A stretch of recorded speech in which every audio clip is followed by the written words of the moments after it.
ventriloquist. Dummy! And I'm Edward October. The sound you hear is fanfare, because this is the start of the Octoberpod 100th episode Extravaganza. Well, come on, get off your high horses, you bastards! Clap!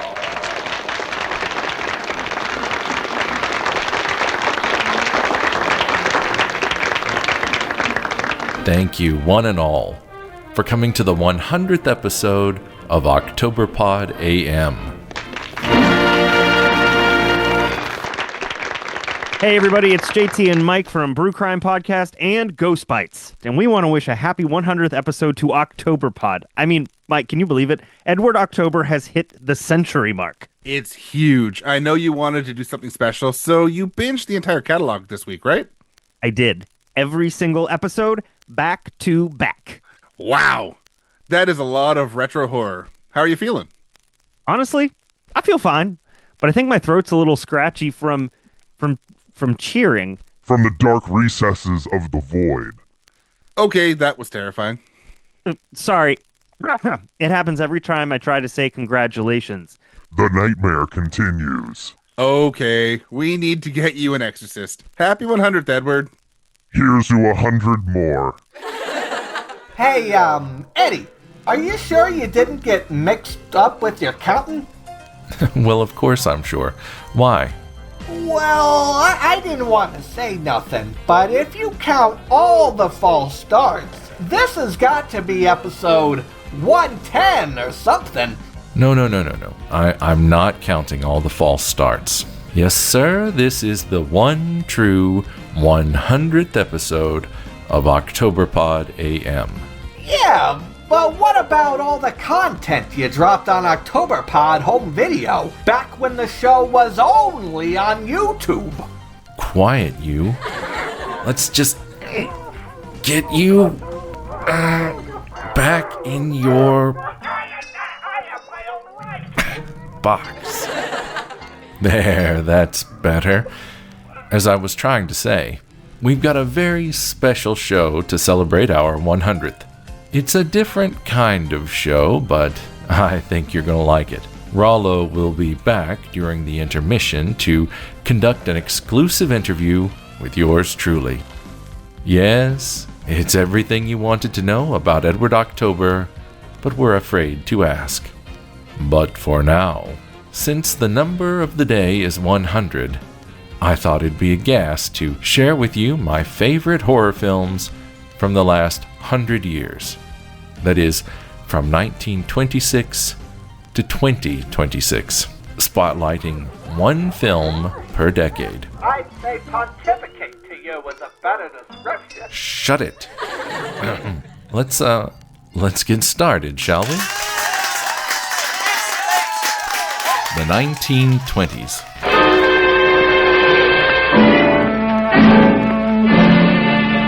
This one is going to be difficult since, by our 100 years rule, I can only include films from 1926 to 1929.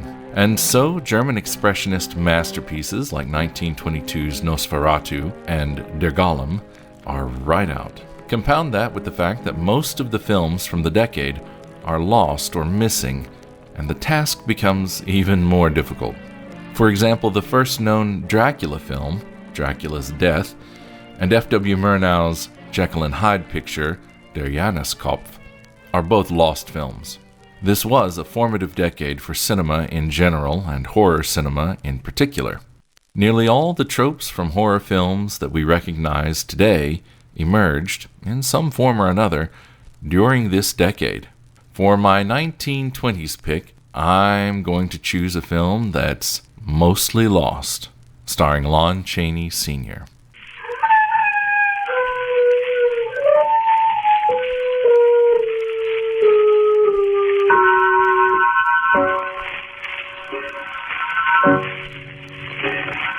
(1927's London After Midnight, directed by Todd Browning, is the holy grail of lost films. The film is something of an old dark house mystery with Lon Chaney playing dual roles as the heroic detective and as the sinister vampiric man in the beaver hat, an alter ego assumed by the detective. If you're interested in the plot, go watch the remake, Mark of the Vampire, also directed by Browning, with Bela Lugosi in the vampire role. By all accounts, the script is pretty hackneyed. What elevates this film, the last known complete copy of which was lost in the infamous MGM vault fire of 1965, is Chaney's iconic vampire makeup.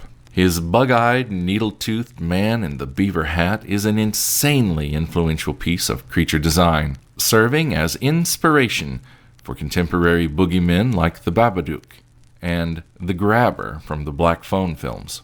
Every now and then, there are rumors that full or partial prints may exist in remote corners of the globe, but with each passing year, it becomes less and less likely that London after midnight will see the light of a projector bulb ever again.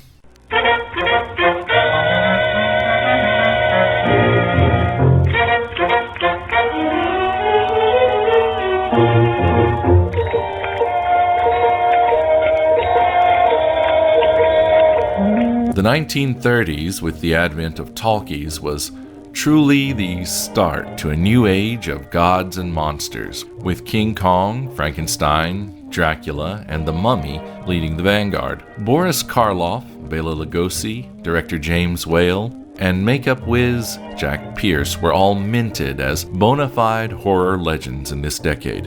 Of course, there's more to 1930s horror than just big monkeys and universal monsters.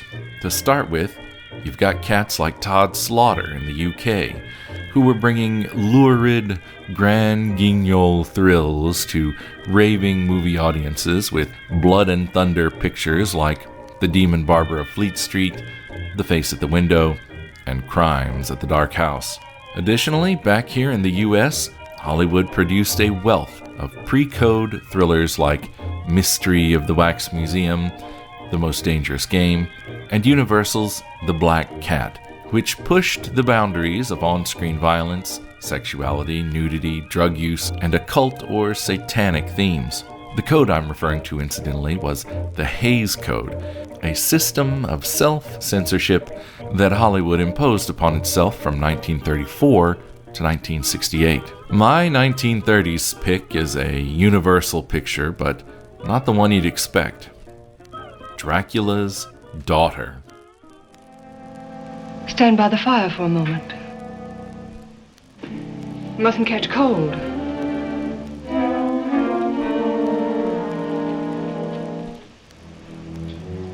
Why are you looking at me that way? Won't I do? Yes, you'll do very well indeed. Do you like jewels, Lily? This is very old and very beautiful. I'll show it to you.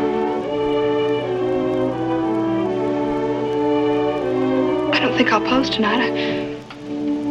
I think I'll go if you don't mind. Please don't come any closer.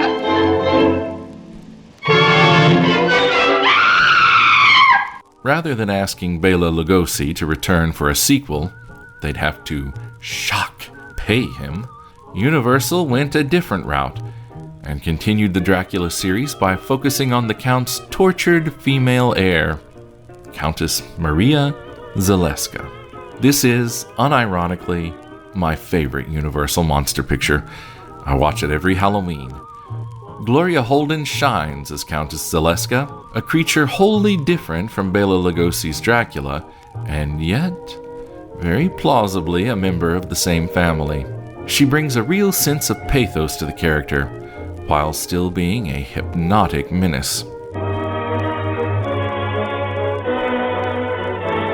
Much has been said about the lesbian subtext in this film, and honestly, I'm not sure how sub that subtext really is, so I will leave that discourse to more knowledgeable critics than I. But I will say that the seduction and murder of an artist's model, played by Nan Gray, still packs a punch 9 decades later. Otto Kruger and Marguerite Churchill Round out the cast as heroic psychiatrist Dr. Garth and his high society secretary.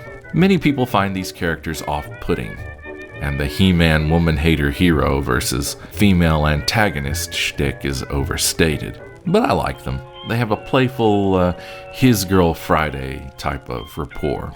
Mrs. October, by the way, thinks these two are equally insufferable and has concluded that they deserve each other. In the 1940s, the specter of war pervaded nearly every aspect of public life. And while there were plenty of World War II pictures and kiddie matinee fare chock full of Nazi spies and saboteurs, you really didn't see much of that in horror films, especially in the Universal films, which are all set in a dark fantasy Europe untouched by the war. A regime change at Universal downgraded the monster movies from A-list pictures to B-list pictures with lower budgets and lower creative aspirations. By the time Ghost of Frankenstein rolled around, it was clear that the Universal monsters were on the decline. The sophisticated horrors that once thrilled adult audiences were quickly becoming children's entertainment.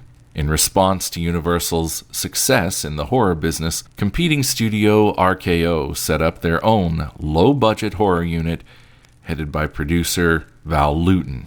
While the studio was expecting a slate of low-budget monster movies, Val Lewton instead made a cycle of thoughtful thrillers, hiding behind lurid titles like Curse of the Cat People, I Walked with a Zombie, The Ghost Ship, and The Body Snatcher. Lewton's films were moody, cultured, highly philosophical, and made for grown-ups. He also worked with a deep bench of talented up-and-coming directors like Jacques Tourneur and two of Citizen Kane's editors, Mark Robeson and Robert Wise, whose storied filmography would later include West Side Story, The Sound of Music, The Haunting, and Star Trek, the motion picture. One of my favorite horror pictures from the 1940s, like the films of Val Lewton, is also about subtlety and subtext. Dead of Night. You're sort of teamed up with him, aren't you? Him? My good man, think nothing of it. I'm just about through with that cheap ham anyway. Okay. Tip that. You'll be sorry for this later, you know. Yes, suppose I will.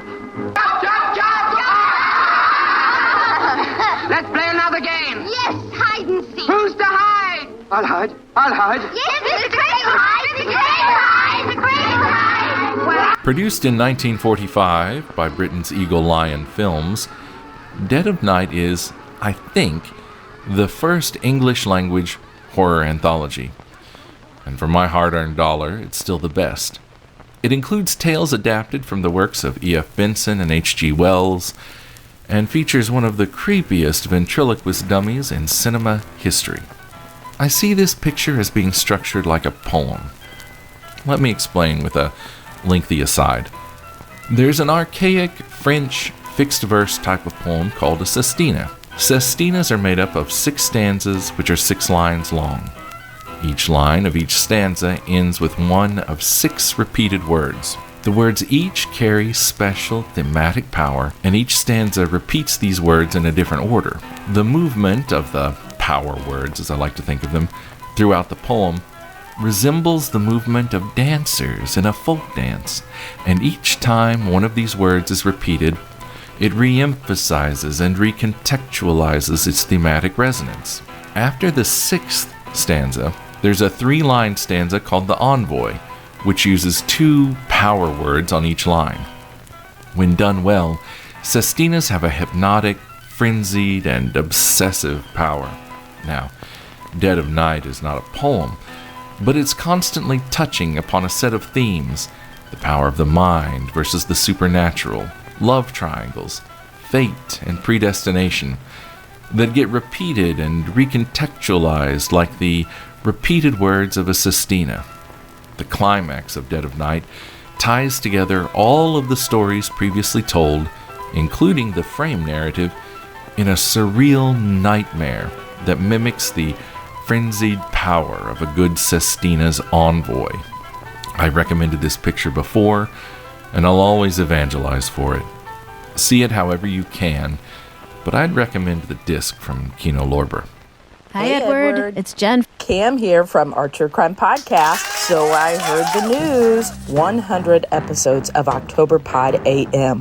Holy cow. Utterly amazing. Not many podcasts make it to this milestone. Holy cow. Can't believe it. Each of those 100 episodes are so well told and so thought out. I mean, and even after 100, you're still finding new ways to surprise people, to get them to listen, to keep them coming back for more. And that's really not easy. I'm incredibly proud of you, honored to be your podcast friend, and honestly, totally impressed with all you do. I mean, the blood, sweat, and tears that you've put into Octoberpod AM, it really shows in each and every one of those episodes. We all love your voice, your storytelling, and just your spooky vibe. So I just wanted to say I'm proud of you, and I'm honored to be along for the ride. Keep going, and congratulations, my friend. And here's to the next 100. Let's go.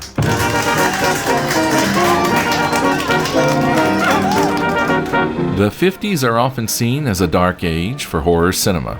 After all, this is the atom age of horror, a time of giant bugs and giant gimmicks meant to lure people away from TV sets and into movie houses. But not all of the big bug movies were stinkers. The giant ant epic Them ain't half bad. And without the atomic monster boom, we wouldn't have Godzilla, whose first genuinely chilling romp through the streets of Tokyo took place during this decade. Britain's Hammer Films also began churning out their first lavish, low-budget, gothic potboilers in the late 50s with Curse of Frankenstein and Horror of Dracula, known outside the US as just plain old Dracula. These films were more than just remakes of the Universal classics. The rudimentary gore and heaving bosoms on display paved the way for more explicit horrors in the decades to come. My pick for the 1950s threads the needle between old-school monsters and atom-age paranoia. The Werewolf. His throat. Axel, only an animal could do that to a man's throat. Jack, what are you trying to do? Scare us half to death? What are you holding back? It wasn't an animal that killed Joe. Same goes for Clovey. It was a man. So much could fail if he should remember and tell someone what he knows about us. There's nothing else left but to... But you're not going to kill him. You think he still wants to live after what he's become? Duncan! Duncan, darling, this is Helen. Helen. These men have promised not to harm you. Chris? Chris! He's asleep.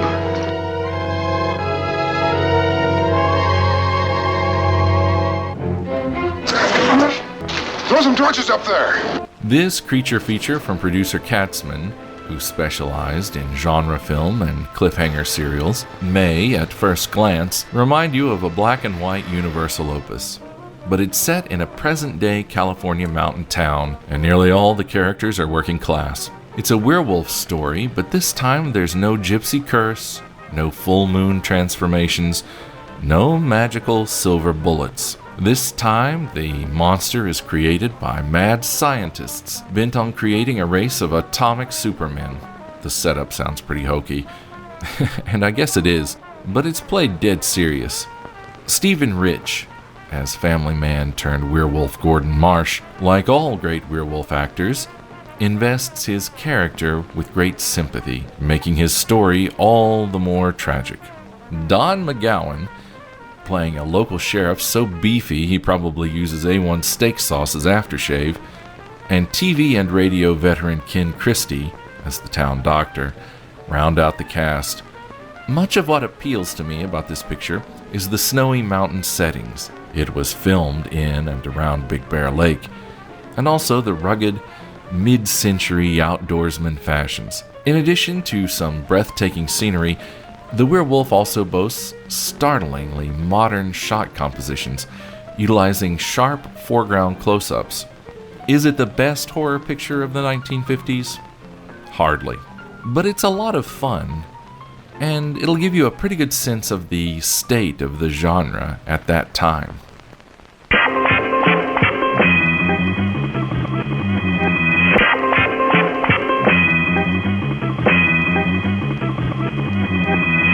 terms of horror cinema, the 1960s is a tale of two decades. On the one hand, you have Hammer in the UK and Roger Corman, with the help of Vincent Price and Edgar Allan Poe, producing stately, lavish, low-budget gothics in bloody color. Alfred Hitchcock dips his toe into the horror waters with his handsome but still potent thrillers The Birds and Psycho. But by the end of the decade, we see the end of the Hays Code and the establishment of the MPAA rating system. And suddenly the floodgates fly open on all the sex and violence that contemporary horror audiences have come to crave. Independent filmmakers begin to make a splash with daring drive-in programmers made outside the studio system. Political revolution, musical revolution, sexual revolution, and drug culture saturate the zeitgeist, and all the while the real-life horrors of systemic racism at home and the Vietnam War abroad make any horror films on the big screen look like a Sunday picnic. Enter George A. Romero with his nihilistic zombie film Night of the Living Dead, a horror picture that looks like TV news footage from the bloody front lines of the civil rights movement. Enter Roman Polanski, who, with old-school horror schlockmeister William Castle, gives us Rosemary's Baby, a horror film that wraps up contemporary anxiety about women's lib, occultism, and the religious reforms of Vatican II into one taut, paranoid, and satanic little package. But my pick for the 1960s is a Japanese picture, which was not inspired by the fears and anxieties that were keeping Americans up at night, but which seems to embody them all anyway. It's 1964's Onibaba.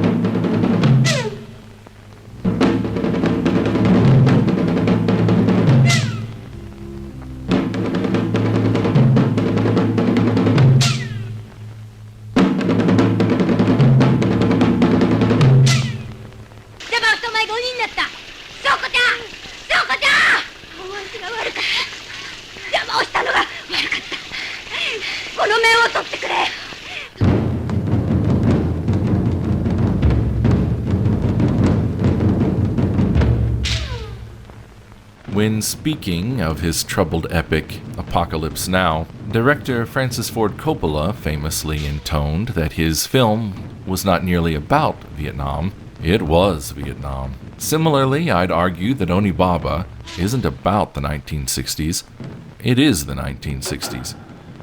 Onibaba is a thoroughly modern film, set in feudal Japan and shot in black and white, with a percussive acid jazz music score.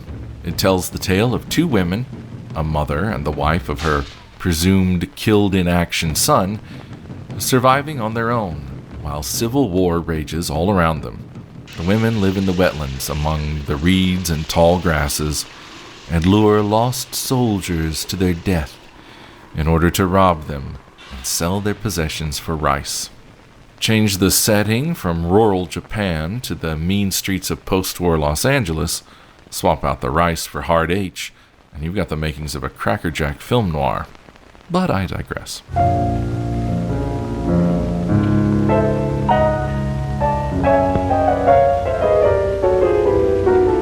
The women survive like animals, nearly devoid of morality, struggling through a seemingly post-apocalyptic existence that offers limited human contact. Then two events happen to change everything. First, the younger woman finds freedom and human connection once more when she begins an affair with a neighbor who has returned home from the war. Second, the older woman kills and robs a samurai wearing a disturbing demon mask that he claims he cannot remove. And then things get worse from there. The 1960s were, I'm told, a time of such war and conflict and sweeping societal change that it felt like all the pillars of civilization were crumbling in real time. Indeed, to many it felt like the end of the world, And thanks to the Cuban Missile Crisis, it very nearly was. So now let's look at Onibaba. War? Check. Moral decline? Check. Sexual liberation? Check. Hardship and scarcity? Check. Sounds like the 60s to me.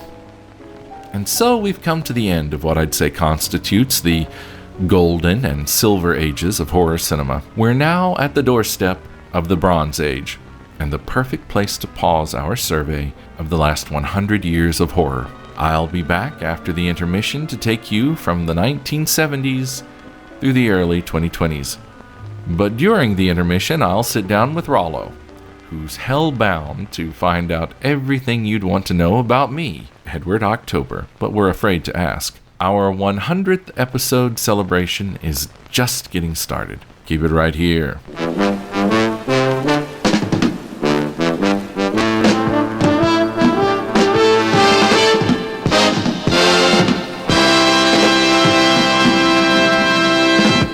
Hey all you spooky folks out there, this is MJ McAddams, host of Humble Hauntings, wanting to congratulate my good friend Edward October on the 100th episode of Octoberpod.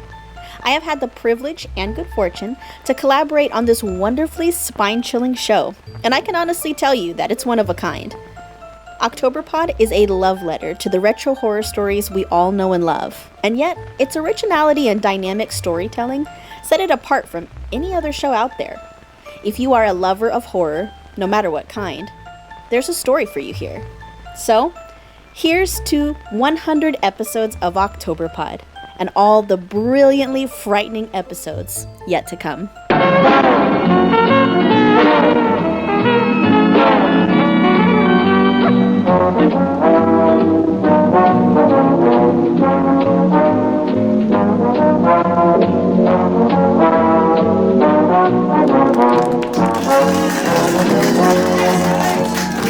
Welcome back, boils and ghouls. It's your lucky day, because your favorite possessed ventriloquist dummy is back to host this segment that we call the 100 Enigmas of Edward October. Rollo, we talked about this, remember? It's the 100 Enigmas of Edward October. That's what I said. 100 Enigmas. Enigma. You know, like a riddle or a secret. An enigma is something you shove up your butt. You've got secrets shoved up your butt? Let's just move on. Seriously, folks, what do you think? You want to get to know a little bit more about the man of Halloween horror himself? Mr. Edward October. I can't hear you. Come on, you cheap bastards. Get off of your high horses and clap. I said I can't hear you.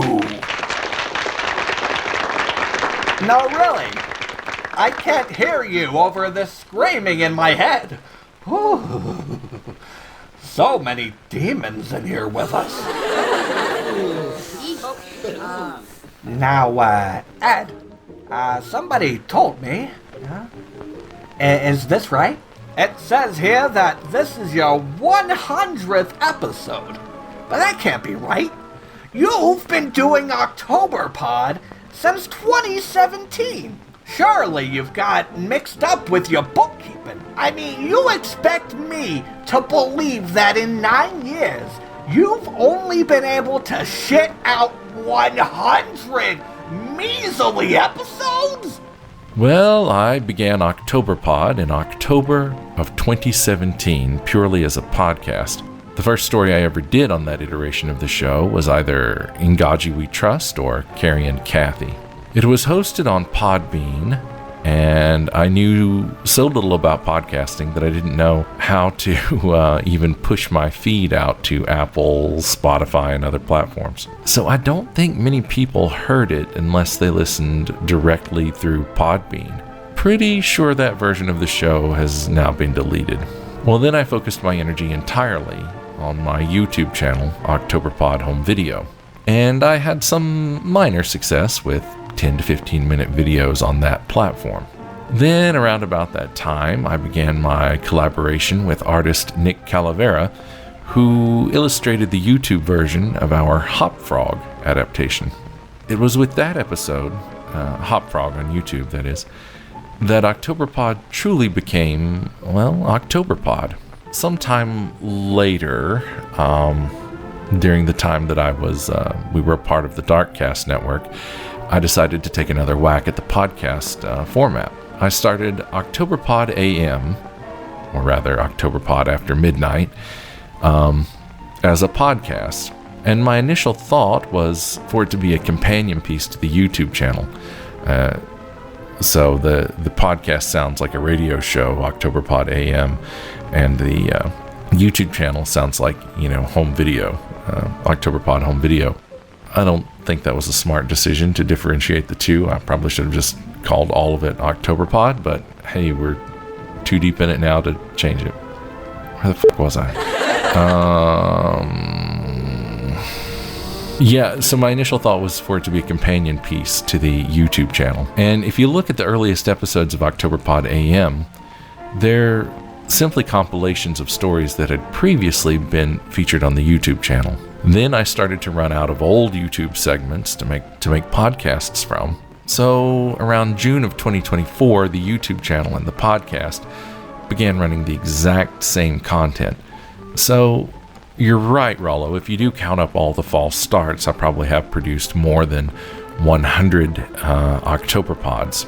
But this is the 100th episode of Octoberpod AM. Boring! Jesus, Ed!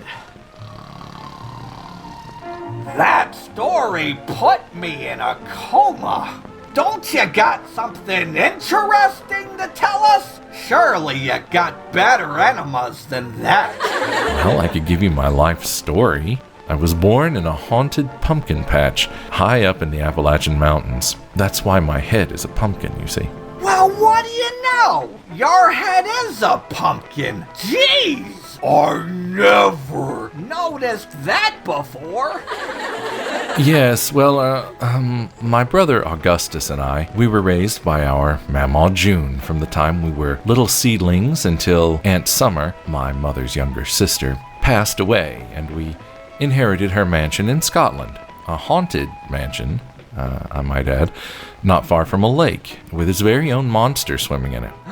You mean Loch Ness? No, not Loch Ness. How many Scottish lakes have monsters in them? Oh, it wasn't in that Scotland. It was in Scotland, Tennessee, up in the Smoky Mountains near Pigeon Forge. And it turns out that the monster in the lake was just a big turtle. A big turtle? Yes, that's right. Biologists at ETSU said it could be an extant species of prehistoric turtle from the late Devonian era that... Yeah, riveting stuff. You know something? I've always wondered is why you always wear those gloves. What gloves? Oh, you mean these? Yeah, those little isotoner driving gloves. They're kind of like the ones the guy wears in Dress to Kill. You know, the guy in the art museum who gives Angie Dickinson the clap.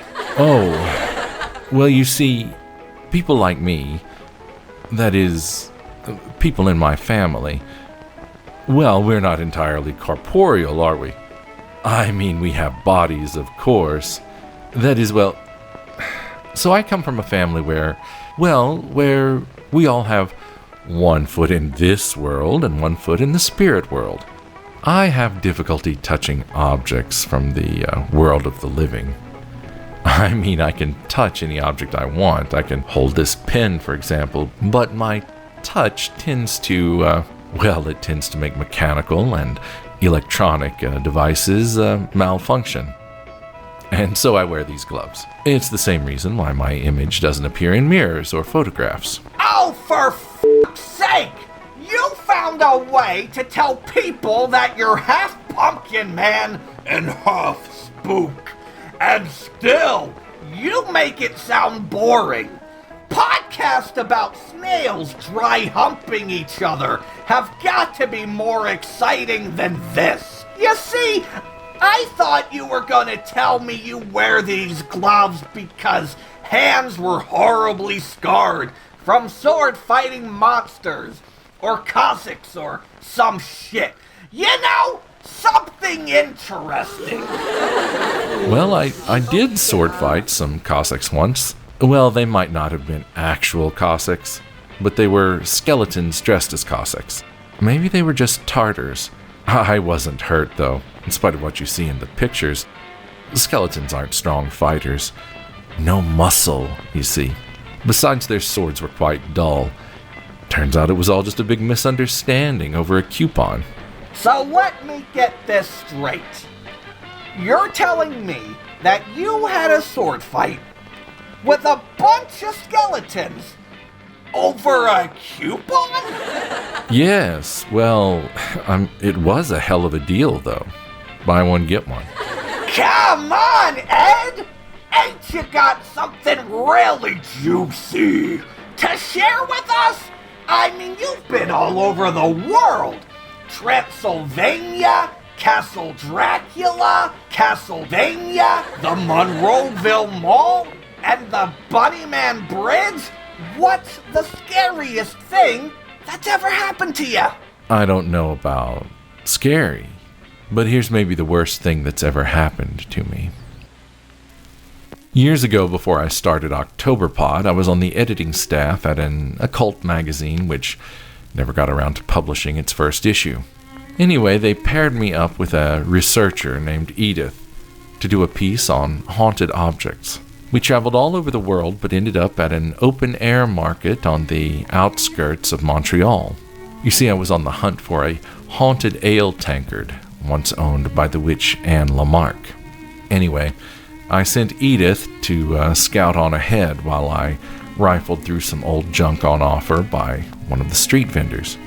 She hadn't traveled more than a block from me when she bumped into a tall, gaunt figure dressed from head to foot in an ink-black shroud.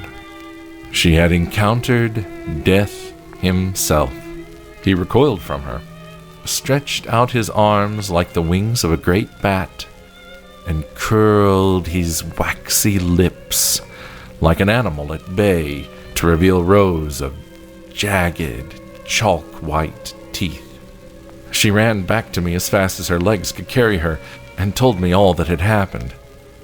She said that Death was coming for her and that she must outrun him. She snatched the keys to our rental car from my hand and said she was driving as far away as she could, perhaps as far as Halifax, in order to escape Death. I was in shock.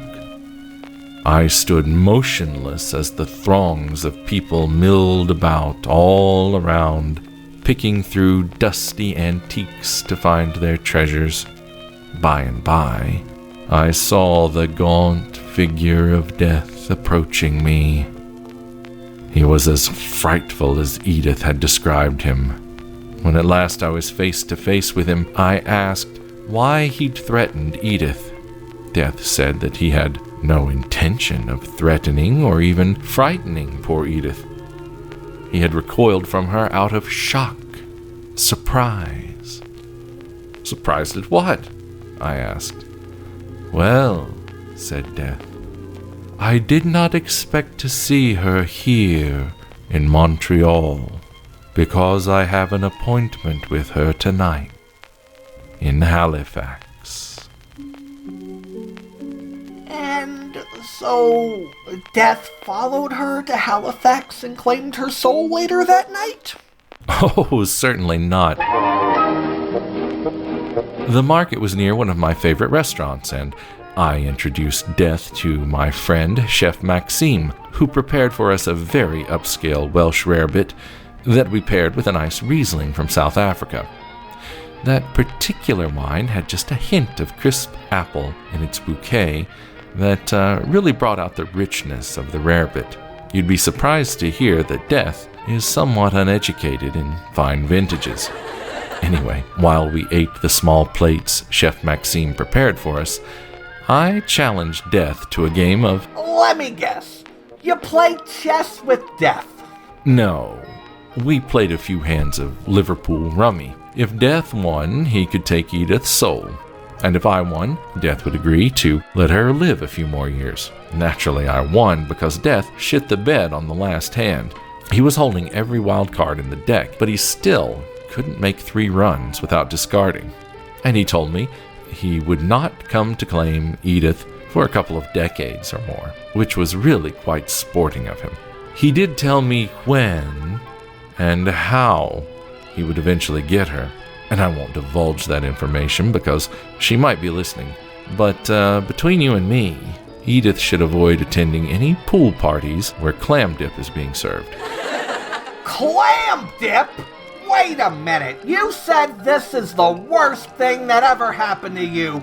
How the fuck is a glass of wine and a game of rummy the worst thing that's ever happened to you? Oh, I forgot to mention that after Death and I said goodnight, I was hit by a truck carrying 53,000 liters of maple syrup. The truck jackknifed on impact and coated the street with that sticky, sweet, dark amber. I woke up 3 days later with cracked ribs and my right arm broken in 3 places.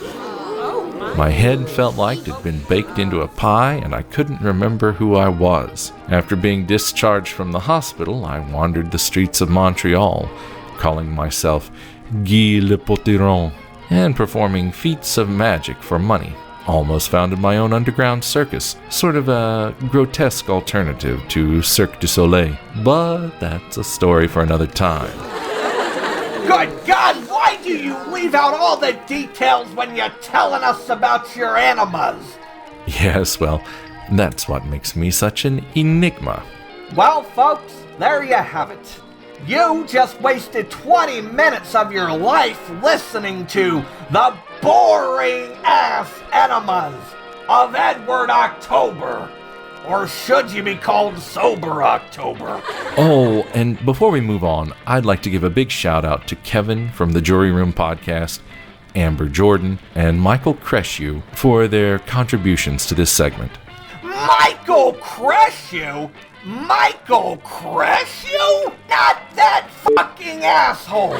Years ago, we shared a room on account of we was both doing a 3-night gig at the Laugh Pantry. While I was in the shower, that prick borrowed my credit card to order $5,000 worth of gas station sushi and never paid me back. And then he goes and clogs up the toilet. I had to take a wicked shit in the bathroom sink and ended up cracking the porcelain on account of that 4-flushing sicko fucko.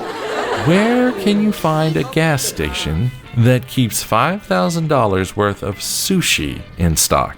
That's what I've always wondered. Thanks, Rollo.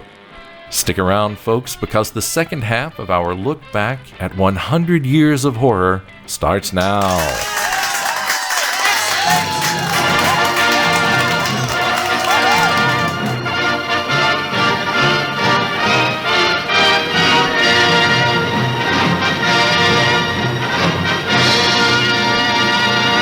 Welcome back.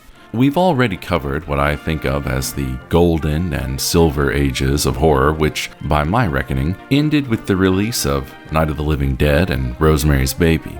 Now let's see what happened in the Bronze Age of horror.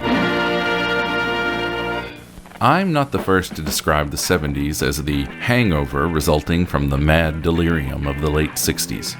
Many of the same tensions and anxieties remained.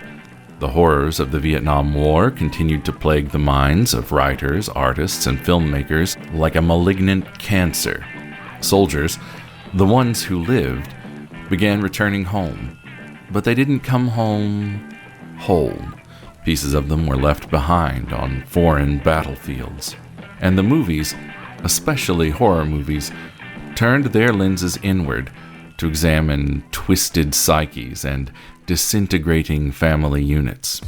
Bob Clark, the Canadian director best known for Porky's, the disturbing proto-slasher Black Christmas, and also the delightful family film A Christmas Story, examines this very phenomenon in his monkey's paw-inspired thriller, Death Dream.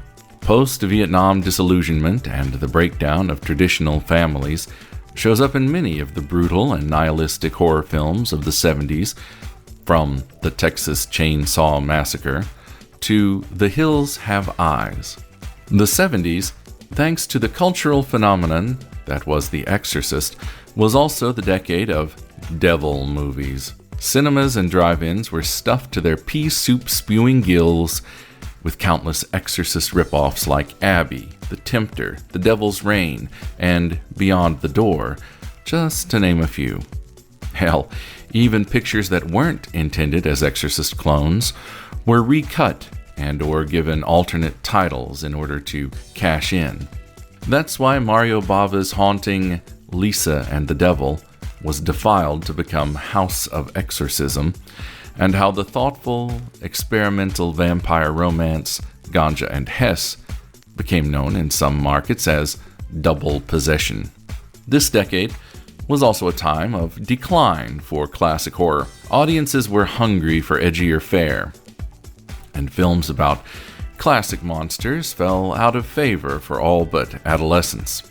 Hammer, struggling to find financing partners, especially in the States, limped along with attempts to make their gothic thrillers more relevant to the 1970s by exploiting already off-trend pop culture tropes, as in Dracula AD 1972, or by upping the ante in the sex and nudity department. See The Vampire Lovers and its sequels. My pick for the 1970s is both a Hammer movie and a post-Exorcist devil movie. It was made in 1976, but it's the type of picture Hammer should have been making 10 years earlier, and sadly, it was their last. To the Devil, a Daughter. The evil power of black magic has fascinated millions of moviegoers. In 1967, Rosemary's Baby. In 1974, The Exorcist. And now, a motion picture that probes further into the mysteries of the occult that any has dared before. 98% of so-called Satanists are nothing but pathetic freaks who get their kicks out of dancing naked in freezing churchyards. I have a feeling I'm dealing with that other 2%. Richard Widmark challenges Christopher Lee for the soul of a girl named Catherine in the terrifying film of Dennis Wheatley's sensational bestseller, To the Devil, a Daughter.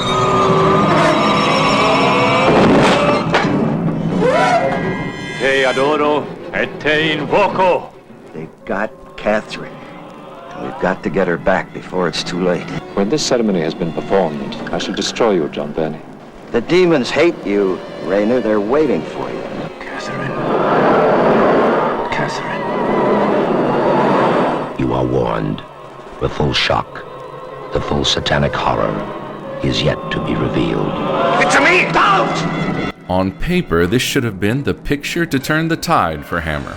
It had a great cast, including Richard Widmark, Goldfinger's Pussy Galore herself, Honor Blackman, Denham Elliott, a young Nastasia Kinski, and Christopher Lee, in what is arguably his most disturbing role as an excommunicated priest turned devil worshipper.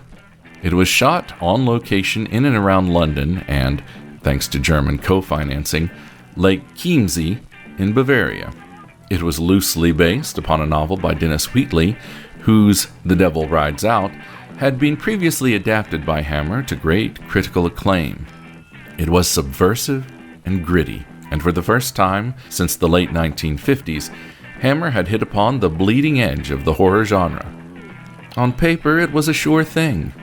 Unfortunately, the pages of the script were written on pink or red or blue paper because scenes were being written hours, perhaps minutes, before being shot.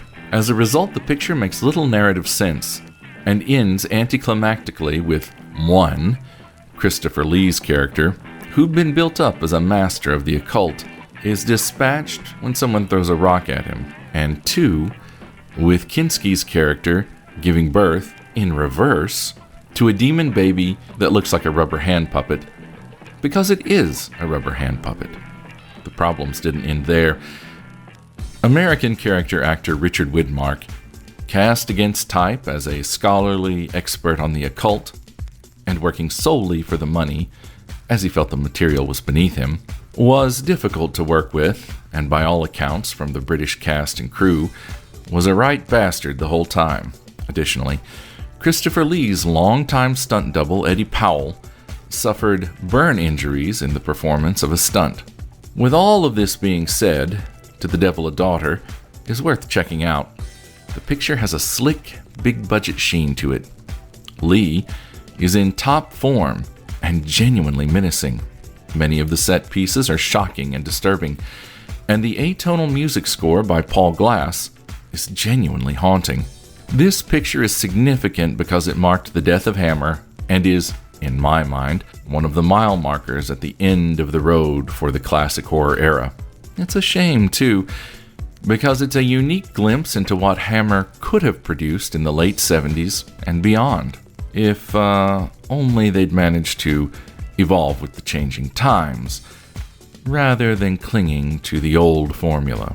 To the Devil a Daughter is available in the US on a handsome Scream Factory Blue, and I recommend seeing it on disc so you can watch the documentaries and featurettes, as the story of how this picture was made is at least as fascinating as the picture itself.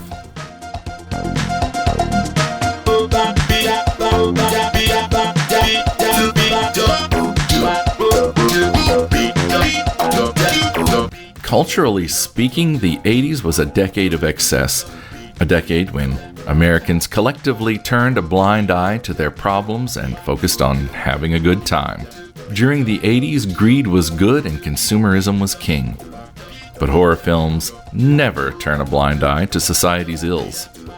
John Carpenter's blackly comical They Live exposes the feel-good 80s for what they were, a facade made to control the masses and ensure that we consume, obey, and submit. The 80s are fondly remembered by horror fans, especially Gen Xers like myself, who came of age and fell in love with the genre during this decade. This is due in great part to the advent of home video, which revolutionized every corner of the movie industry. Horror fans congregated inside the local video rental store, and suddenly new galaxies of cinema were now just a 3-night rental away. Horror pictures, which once played only on late-night TV or in grindhouses or art houses or not at all in the United States, were made available to rent and watch and rewatch. This is also a beloved decade for horror cinema because, well, it produced hit after hit after hit. From Poltergeist to the Elm Street films to Stephen King adaptations and Hellraiser, there was no shortage of juicy red meat for horror fans to sink their fangs into. The 80s were rich with an endless string of slasher films and gut munchers, but just beneath the surface one could still find horror creators tackling issues like long-simmering nuclear tensions, race and inequality, sexuality and gender identity, and the AIDS epidemic. My pick for the 1980s is a picture which was timely in 1983 and which is even more relevant today: David Cronenberg's Videodrome.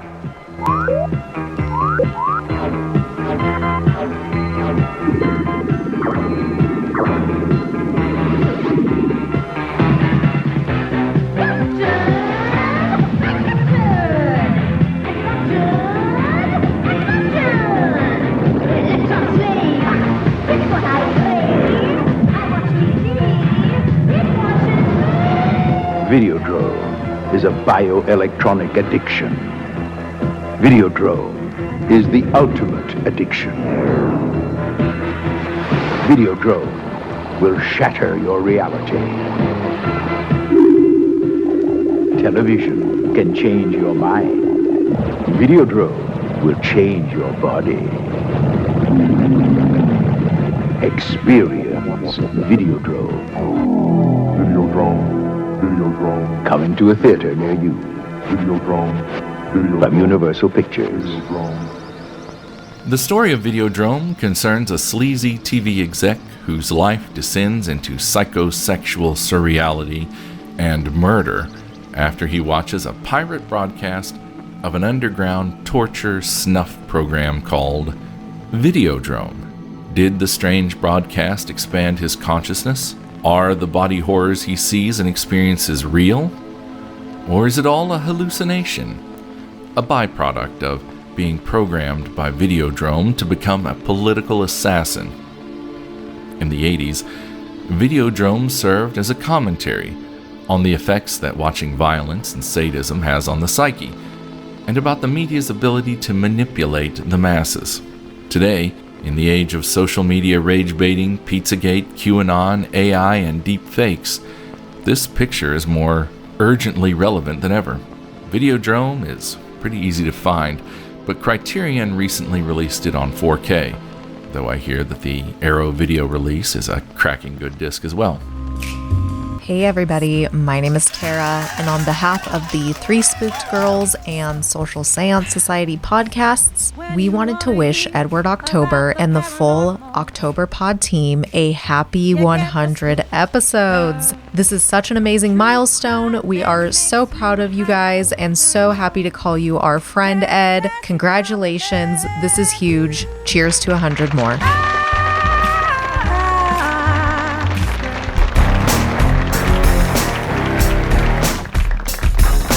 If the 70s were the hangover from living through the 60s, then the 90s were a period of disillusionment. Society peeled away the bright neon wallpaper of the 80s to reveal the rotting, moldy framework lingering just beneath the surface. David Lynch, to his credit, was ahead of the curve when, in 1986's Blue Velvet, he showed us the maggoty, severed ear hiding beneath the bright green grass of a perfectly manicured suburban lawn. The 90s were all about government conspiracies and disillusionment. Thanks to the influence of The Silence of the Lambs and trend-setting TV shows like The X-Files and Lynch's own Twin Peaks, horror films became procedurals with FBI agents and serial killer profilers uncovering either vast conspiracies or depraved killers hiding in plain sight. Wes Craven, who helped reinvent the horror genre in the 70s with The Last House on the Left and The Hills Have Eyes, and again in the 80s with Nightmare on Elm Street, turned the genre on its head once more with Scream, a sharp, uber-hip and comically self-aware revisionist slasher film. And just as The Exorcist had done with the subgenre of devil pictures 2 decades earlier, Scream ushered in a glut of snarky, self-aware, teeny-bopper slashers that dulled the impact and razor-sharp wit of Scream almost instantly. Thanks to Scream and Best Picture Oscar winner Silence of the Lambs, horror was becoming mainstream, respectable, and dare I say, a bit sanitized. My knee-jerk reaction when thinking of 90s horror is to say it's my least favorite decade for horror cinema. That's unfair, because one of my favorite pictures of all time, The Blair Witch Project, was a product of the 90s. So were the cerebral and sublimely downbeat thrillers Candyman and The Exorcist 3. All the famous monsters of filmland, from Wolf to Bram Stoker's Dracula and Mary Shelley's Frankenstein, returned to screens in big, beautifully flawed epics. Hell, even The Mummy made a splash in the 90s with a rollicking, two-fisted, Indiana Jones-style action-adventure. This was a decade that millennial horror fans discuss a lot. So I'm going to take this moment to shine a spotlight on a 1993 picture that often gets overlooked. Dario Argento's Trauma. Dario Argento's Trauma. Some other soul is here with us tonight. The recent dead. It will draw you in. Hold you down. Don't be afraid. hide and pull you apart. What face? You saw him. Because someone is watching. Your friend may be in real danger. Someone is waiting. Were they lovers? Lovers. Someone who knows the past cannot be forgotten. They were decapitating. The severed heads of all 7 headhunter victims were found in the trunk of his car. And never forgiven. She's not here. They just came and took her away. Aura, you're all alone now. You did it! You did it! You did it! You did it! You did it! You did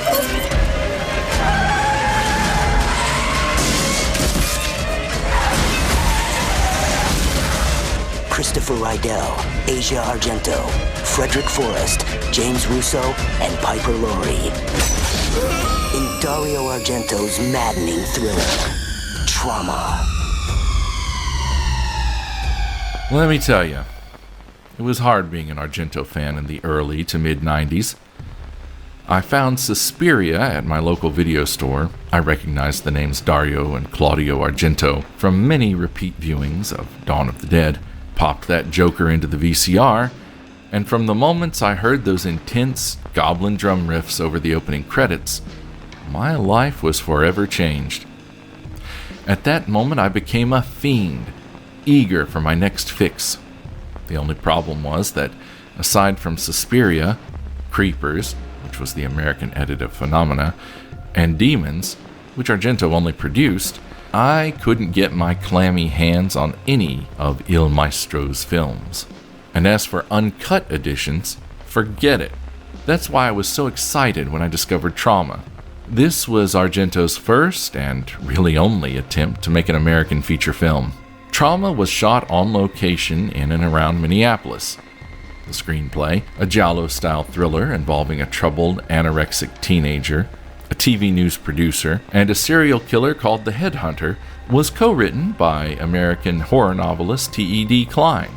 Tom Savini provided the gore effects, and Argento's daughter Asia headed up a cast that was filled with character actors familiar to American audiences, including Brad Dourif, Piper Laurie, Frederick Forrest, and James Russo.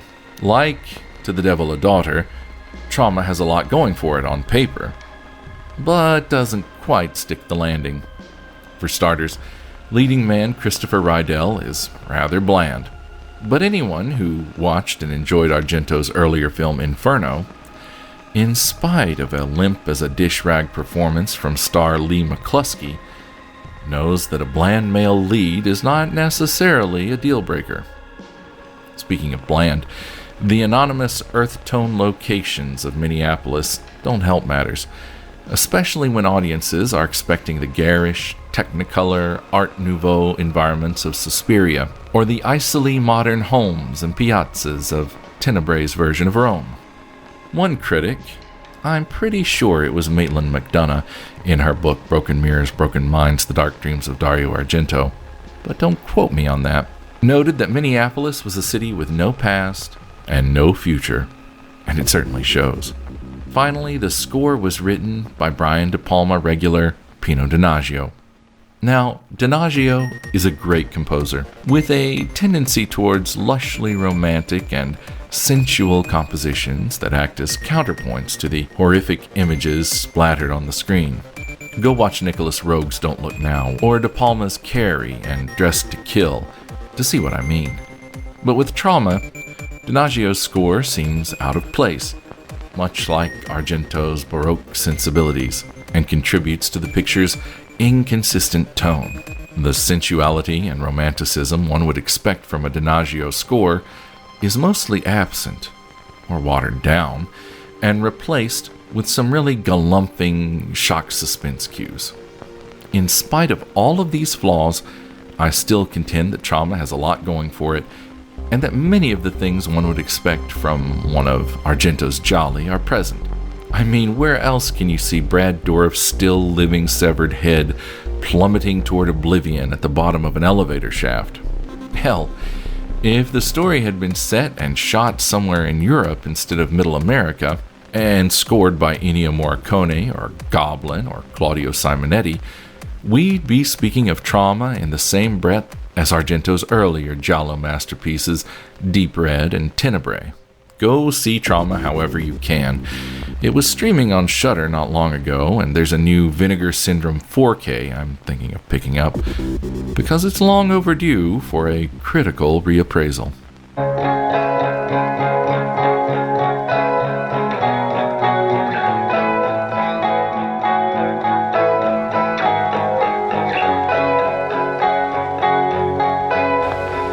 One of the top U.S. news stories in the spring and summer of the year 2001 was the disappearance and mysterious death of Federal Bureau of Prisons intern Chandra Levy, and the scandal surrounding her relationship with Congressman Gary Condit.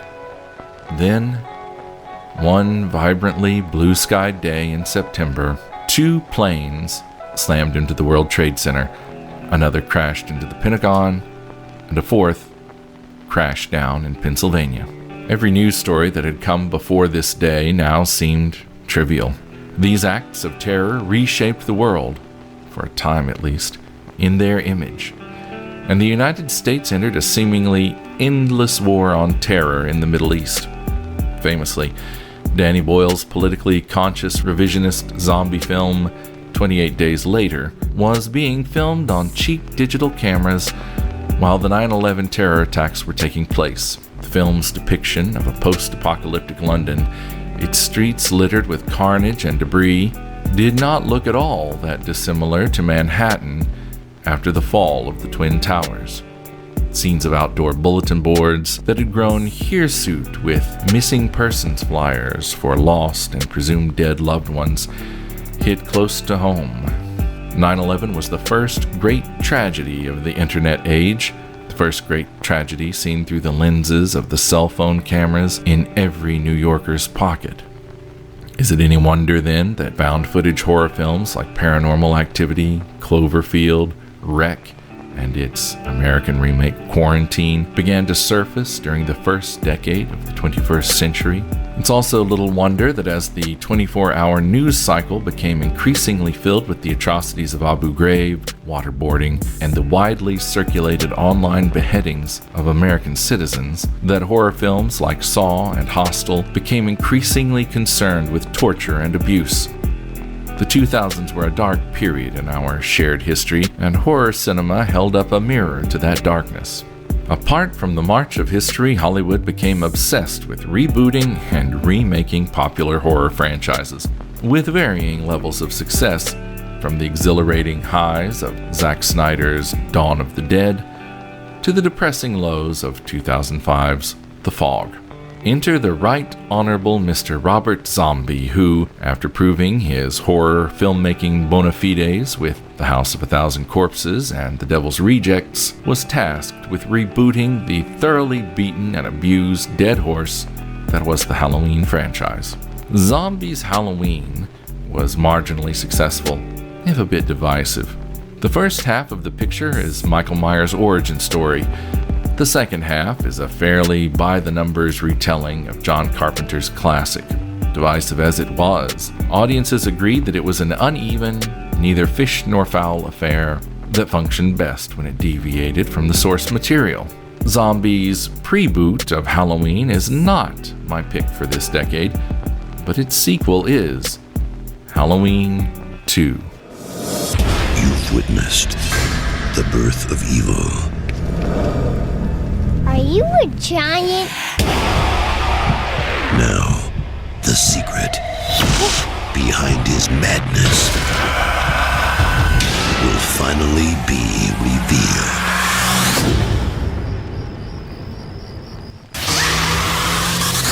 Only a river of blood can bring us together again. We'll go have some fun. On August 28th. Evil is here, walking amongst us. Michael is more evolved. Rob Zombie Sure, I just got a 911 call from your house. completes his extreme vision of a terrifying legend. Halloween 2. This film is not yet rated. August 28th everywhere. I'm a big defender of this picture on social media, but I don't think I've spoken about it on the podcast. The story takes place a year after the previous film and deals with Laurie Strode, Scout Taylor Compton, having formed a de facto found family with surviving friend Annie Brackett, Halloween 4's Danielle Harris, now all grown up but playing younger than her actual age, and her father, Sheriff Brackett, Brad Dourif, and dealing with the PTSD and survivor's guilt she's developed in the wake of Michael's killing spree. Halloween 07, due to studio meddling, couldn't decide whether to follow Rob Zombie's vision or John Carpenter's, but 2009's Halloween 2 has no such conflict, in spite of a troubled production history filled with more studio meddling. This is Rob Zombie's Halloween through and through, and isn't afraid of taking liberties with slasher royalty. For starters, Michael Myers, played by the hulking Tyler Mane, is seen unmasked or wearing a battle-damaged version of that classic William Shatner mask that reveals half of his face, complete with one of Rob Zombie's trademark hillbilly beards. Another choice, one that I'm not a fan of, that the film makes is to depict Dr. Loomis as an arrogant fame whore, seeking to profit off Michael's crimes and become a true crime celebrity. Halloween 2 is memorably filled with surreal dream sequences involving white horses, angelic visions of Michael and Laurie's mother, Sherry Moon Zombie, and a skeletal Michael Myers crucified at the head of a Last Supper-type dinner, attended by grotesque creatures. All of these changes to the formula announce, this isn't your parents' Halloween movie. But the most important way both of Zombie's films distinguish themselves from what has gone before is how they depict violence. In a behind-the-scenes featurette, Zombie states that he is bored by the ironic and or semi-comic creative kills that slasher pictures are known for. In making these films, Zombie wanted to make the kills grittily realistic and scary. In this, he succeeds. The violence is raw, sad, and often tragic. When I watch slashers, I usually find myself rooting for the killer, eager for him, it's usually a him, to dispatch the most annoying characters. But the victims of Rob Zombie's Michael Myers, no matter how annoying they are, and believe me, there's no shortage of annoying motherfuckers in a Rob Zombie picture, become pathetic, pitiable figures in death. This is most evident in the, spoiler, death of Annie Brackett. We've grown to know her over 2 films. We have accepted her as a big sister figure to Laurie, and to horror fans, she feels even more like family because it's not just Annie Brackett dying, it's Danielle Harris dying, which reminds us of the troubled little girl from Halloween 4 and 5. It is a kill we do not want to happen, a kill that we do not want to see. It isn't fun, it's tragic. But the true horror comes when her father, Sheriff Brackett, discovers her body. And holy shit, in this one scene, Brad Dourif gives the performance of a lifetime of unforgettable performances. Zombie cuts between the grief of a father and photographs of Danielle Harris as a child. That scene will rip your fucking heart out, man. Halloween 2 is a film about violence and trauma, and it treats both subjects with gravity. Is it perfect? Absolutely not. It's flawed in the same way that all of Rob Zombie's films are flawed. Characters curse too frequently and too cleverly. Laurie, a character we're supposed to identify with, comes off as too abrasive. The Loomis subplot is full of awkward humor. Zombie's friends, Sherry Moon, are cast in roles which perhaps should have gone to more seasoned thespians, and too many characters are styled to have that Rob Zombie look. And yet, those of us who love it do so because it is so flawed. Horror is a messy business, and Halloween 2 is a darkly beautiful mess. Hi, it's the South African accent woman. Nicole Englebrecht, from True Crime South Africa, and several appearances in Octoberpod episodes over the years. 100 episodes is an absolutely incredible milestone, Ed. You've brought so much entertainment, terror, chuckles, and suspense to your listeners over the years. And you're one of the few audio storytellers who just keeps getting better. A huge congratulations to you. Thank you for including me in your journey, all of your support over the years, and for keeping us all company when we need it the most. Here's to another 100 episodes.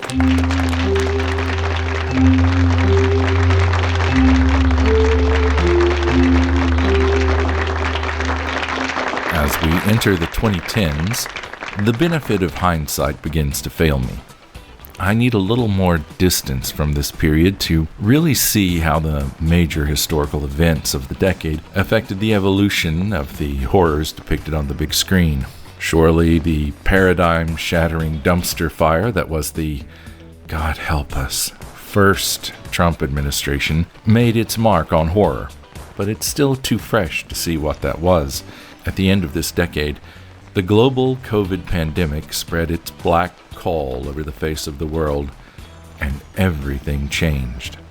Outside of the proverbial winds of change, we saw streaming services take hold of the industry.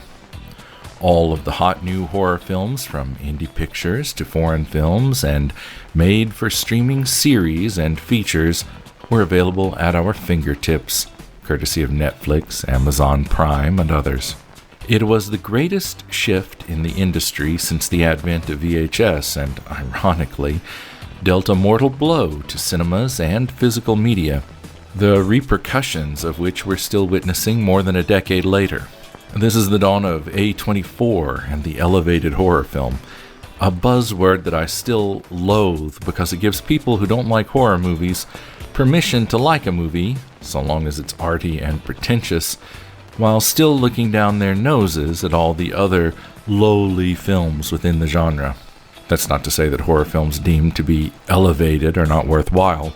On the contrary, pictures like Midsummer, The Witch, It Follows, The Lighthouse, Luca Guadagnino's Suspiria remake, and Jordan Peele's Get Out and Us are all exemplary specimens of the spooky movie arts.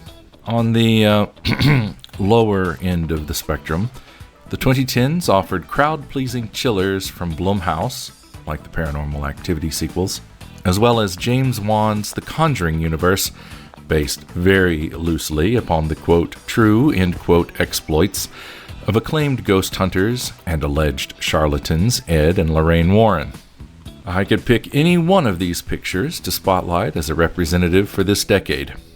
Instead, I'm going to spotlight a historic event. The Last Drive-In with Joe Bob Briggs. Hey, I'm Joe Bob Briggs, the world's foremost drive-in movie critic, and actually I'm pretty much the world's only drive-in movie critic.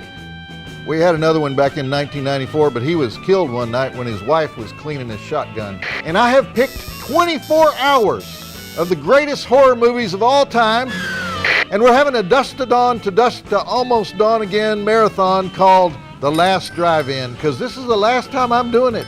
If you don't pay attention this time, that's it. I do not want to have to explain this stuff to you people again.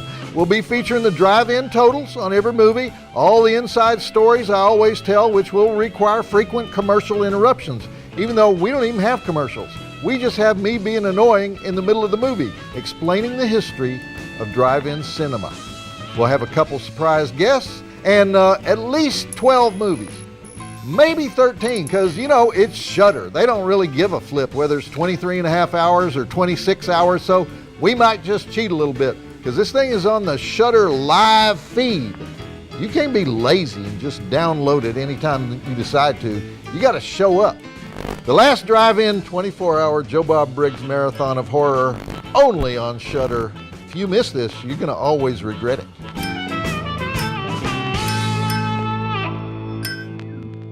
Gen Xers and older millennials will probably best know film critic and drive-in movie aficionado Joe Bob Briggs as the host of Monster Vision on TNT in the 90s. With that show, Joe Bob put a new spin on horror hosting with his sophisticated redneck persona, providing humorous and well-researched insights into all the films presented.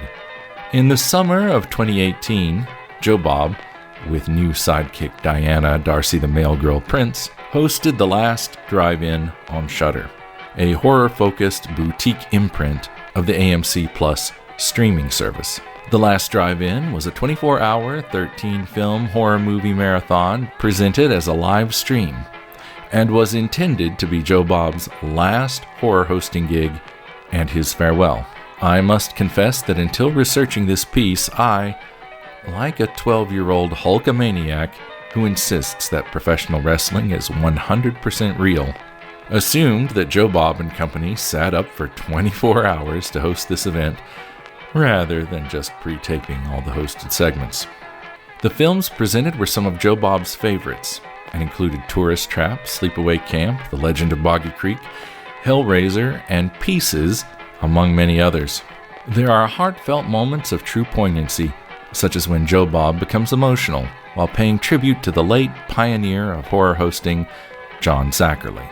The marathon ends on a note of finality, with Joe Bob literally hanging up his hat, presumably for good. A moment I must point out that he delays by going off on a tangent about different styles of cowboy hats, as though he's dragging his feet to close this chapter of his life. The true believer in me wonders if this moment was staged or not. And yet, the drive-in never dies. The Last Drive-In proved so successful that it quite literally broke the internet when it drew an audience so large that it overloaded the servers at Shudder. Rabid fans watching the live stream, or at least those able to access it, bonded on social media, live tweeting about the show and interacting with the very online Darcy. And so a one-time event meant to be Joe Bob's swan song caught fire. The Last Drive-In was picked up by Shudder as a recurring series. I believe it is in its 7th season as we speak, and throughout its run has built its own community of horror fans, the Drive-In Mutants. Complete with live drive-in events, it established Shudder as a major player in the realm of streaming horror, and minted Diana Prince, Sleepaway Camp star and frequent guest Felissa Rose, and musical director John Brennan as genre icons in their own right. And week after week, they exposed casual horror fans and experts alike to some truly unique films they'd never encountered before. For this and many other reasons, The Last Drive-In is one of the most significant things to happen to horror in the 2010s. Well, it's a good thing The Last Drive-In united horror fans, because in the early months of 2020, thanks to the spread of COVID-19, we were all about to become more isolated than ever. It was only 6 years ago, but now it feels like another lifetime. With social distancing protocols in place, movie and TV production slowed to a complete halt. No new movies or TV shows of any kind, unless they were produced before the pandemic, or recorded by remote or virtual means. Shit was bleak. I have a distinct memory of renting a digital stream of Lee Whannell's Invisible Man remake for a premium price in lieu of a theatrical release. Mrs. October and I tried to deck the family room out like a theater and darkened the lights to watch it, while every other corner of our lives had become stagnant. We also did things like driving the car out to an empty parking lot. There were many empty parking lots at the time, setting up the portable DVD player like a DIY drive-in, and watching a Disney movie with the kid. Speaking of drive-ins, that dying corner of the movie exhibition industry saw a bump during the pandemic. It was the only way to go out and watch a movie while observing social distancing. Shudder pulled through once again by streaming Host, found footagey supernatural chiller filmed remotely as video chats. In unprecedented times, horror always finds a way. It is now 2026, and the story of what horror films were about in the 2020s is still being written. The legacies of old masters like David Cronenberg, Psycho's Anthony Perkins, and George A. Romero are being passed on to a new generation. Brandon, son of David Cronenberg, has directed disturbing, mind-bending fare like Possessor. Oz, son of Anthony Perkins, has been changing the face of horror with thrillers as diverse as Longlegs and The Monkey. And George Romero's daughter, Tina Romero, has put her own stamp on the modern zombie film genre that her father created with Queens of the Dead. We're only 6 years in, and the 2020s have produced some truly epic horror pictures. Many that I feel will be remembered as game changers decades from now. Films like the aforementioned Longlegs and Possessor, Robert Eggers' Nosferatu, Guillermo del Toro's long-awaited adaptation of Frankenstein, Jordan Peele's Nope, and Ryan Coogler's sublime revisionist vampire picture, Sinners. The 2020s have even produced some new sequels, prequels, and requels like Alien Romulus, Evil Dead Rise, The First Omen, and Final Destination Bloodlines, proving that these long-in-the-tooth franchises still have some bite left in them. I'm going to take a moment to say a few words about one such sequel that's been on my mind ever since I left the theater last summer. Danny Boyle's 28 Years Later. 7, 6, 11, 5, 9, and 20 miles today. Wait, sit here. Sit. Auntie, what's going on? Jimmy, sit still, keep quiet, and do not move from this spot.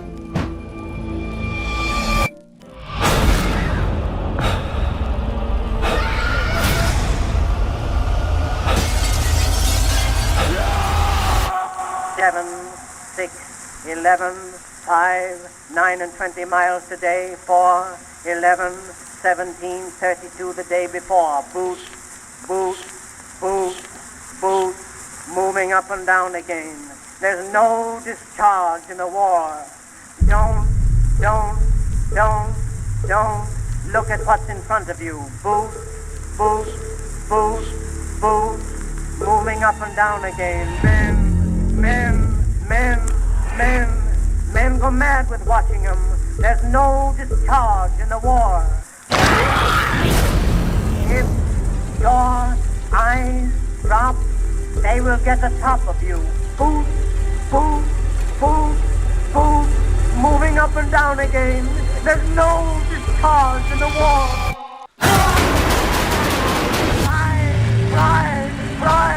Cry, to think of something different. Oh, God, keep me from going lunatic.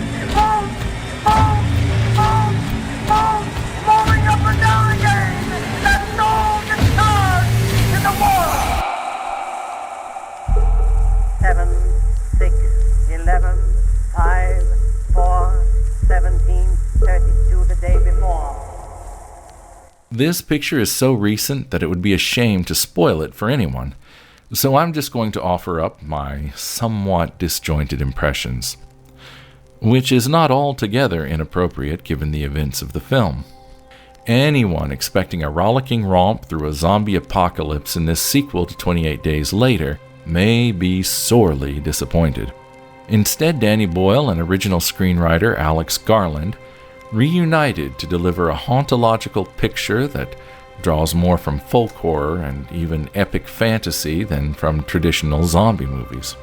And before you push your glasses up on the bridge of your nose and utter the word "actually," let me clarify that yes, I realize the infected of the 28 Days series are not true zombies, but they serve the same narrative purpose.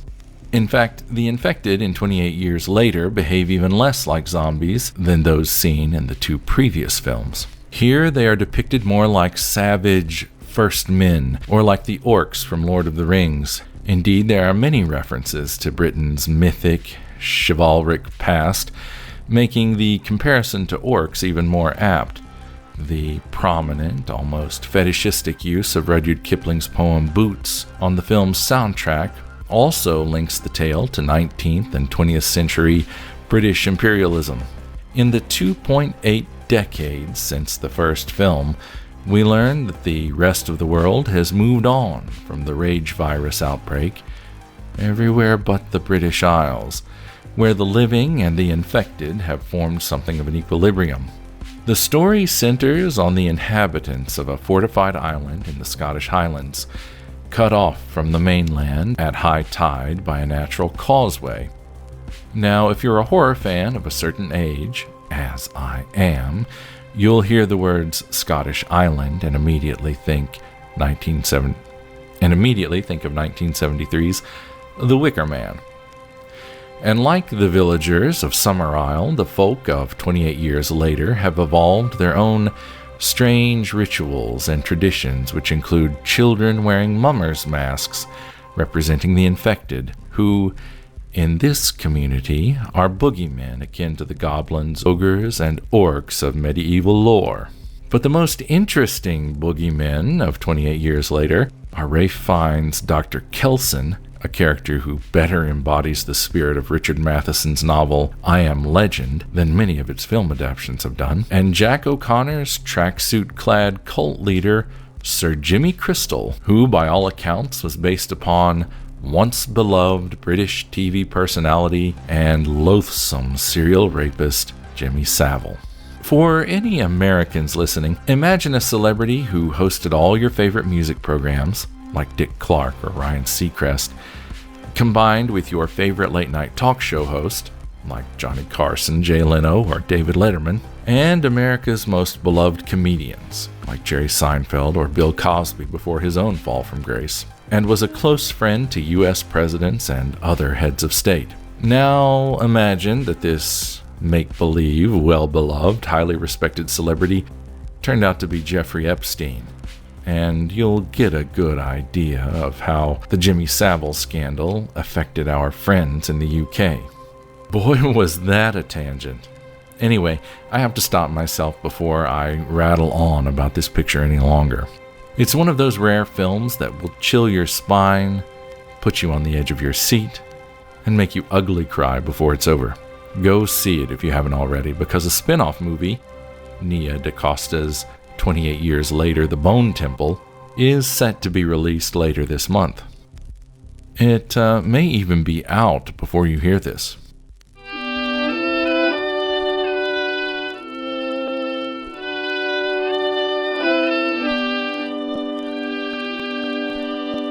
And there you have it, 100 years of horror. I realized that my perspective was, to a great extent, focused on the US, UK, and Canada.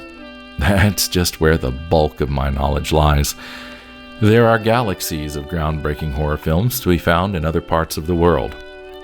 As a horror fan, I've barely scratched the surface of all the great Asian horror cinema there is to enjoy.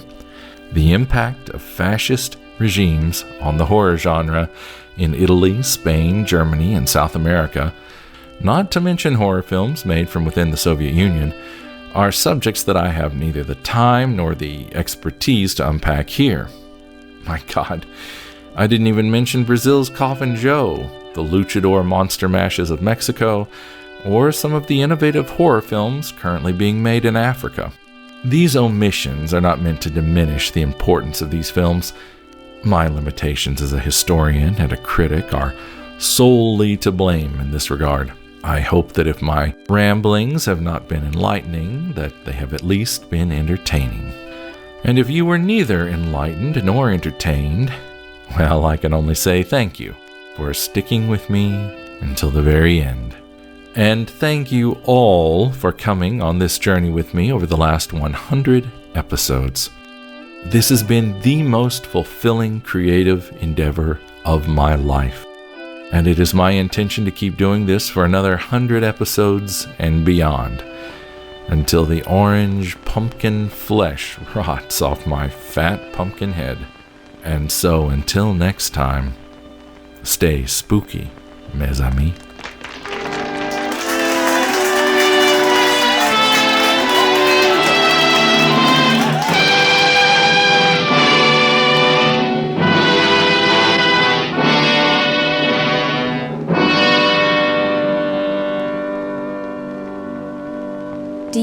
throw on your favorite true crime podcast before bed in order to fall asleep? Same. And it's the very reason that I created Serial Napper.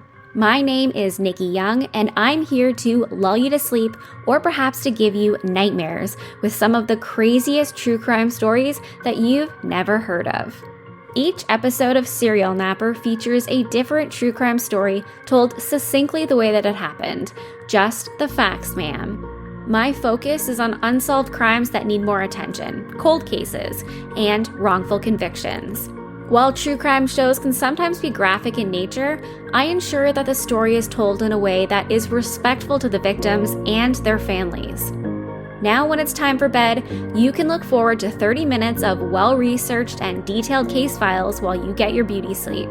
Find Serial Napper on Apple, Spotify, YouTube, or wherever you like to listen to podcasts. Sweet dreams.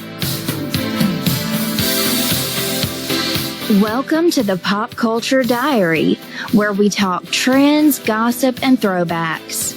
Each week, we flip through the pop culture pages of the past, from the 1980s through the 2010s. Remember the neon fashion, the Tamagotchi craze, the boy band mania, and the TV shows we all rushed home to watch? How about the celebrity scandals, the blockbuster movies, the chart-topping hits, and the toys we begged for every Christmas? We'll revisit the fads that defined us, the headlines that shocked us, and the guilty pleasures we secretly still love. From Walkmans to Wi-Fi, from shoulder pads to skinny jeans, from the mall to MySpace. If it had us talking, laughing, or gossiping, it's in the diary. So if you're ready to relive the moments that shaped decades of pop culture, hit subscribe and join me as we flip back the pages and rediscover the trends, gossip, and throwbacks we'll never forget. This is the Pop Culture Diary. Hello, twisted humans. Do you find yourself wanting to know more about the latest murder, conspiracy, cult, or haunting? Then this is the podcast for you. In 1952, there was a record high of UFOs reported.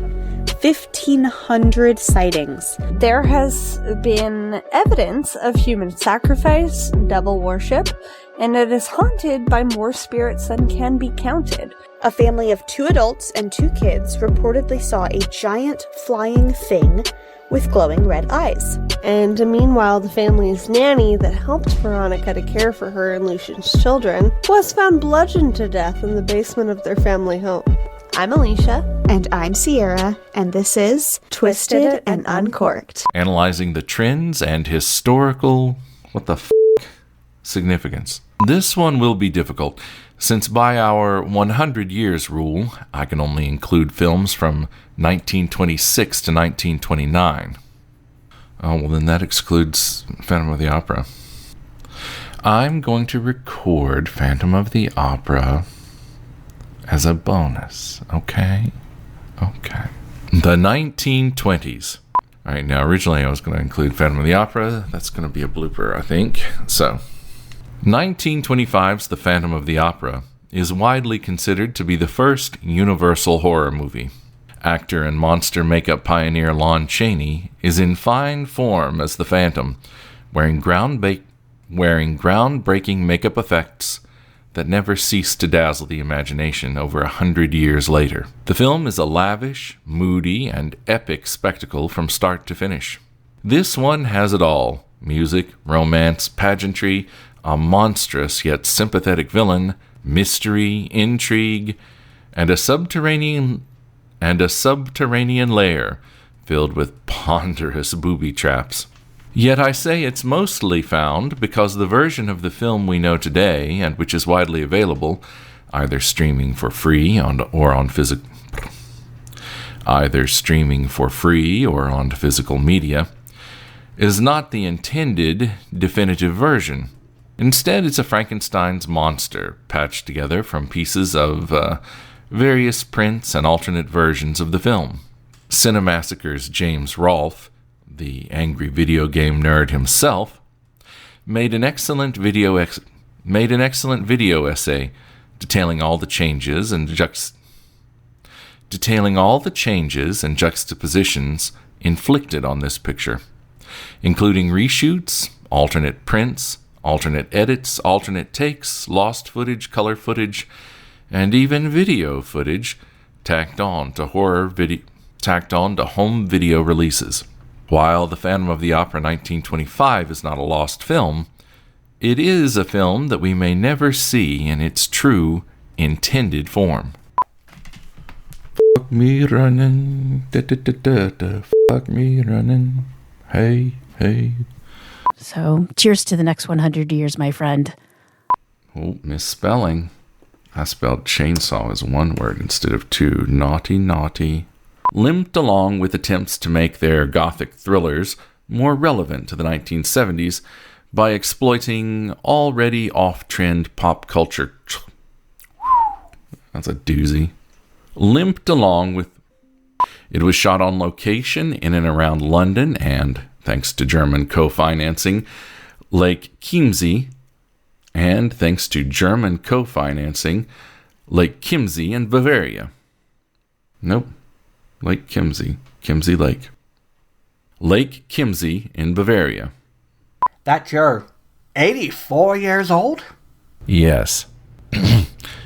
Yes. And, Ed, what about that rumple suit you're always wearing? That's gotta be, what, 500 years old?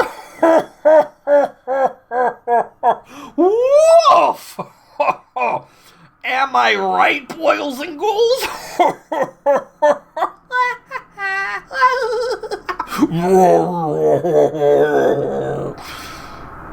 29. Half-hearted laughter from the audience. 30. Now, Ed. Paranoid and psychic. Oh. Who wrote this? Somebody not thinking that he was going to have to read it wrote it. Fuck. So were the sublimely downbeat and cerebral So were the sublimely downbeat and cerebral or the icily modern, lost my place, a horror-focused boutique imprint of the AMC Plus streaming circus. A horror-focused... And believe me, there's no shortage of annoying motherfuckers in a... Rob Zombie picture. That the film makes is to depict Dr. Loomis as an arrogant fame whore, while still looking down their noses at all the other lowly horror films within... Nope. While still looking down their noses at all... Let me do that whole fucking... There are heartfelt moments of true poignancy, such as when Joe Bob becomes emotional while paying tribute to the late pioneer of horror hosting, John... There are heartfelt moments of true poignancy. Now, I keep stopping because the baby next door or the dog next door keeps up and down the stairs. I can hear it. You probably can't.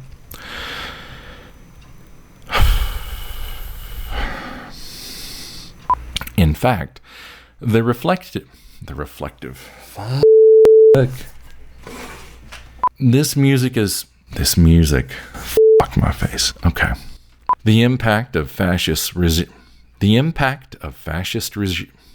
Fuck my fucking fuck. I'm gonna stop it there.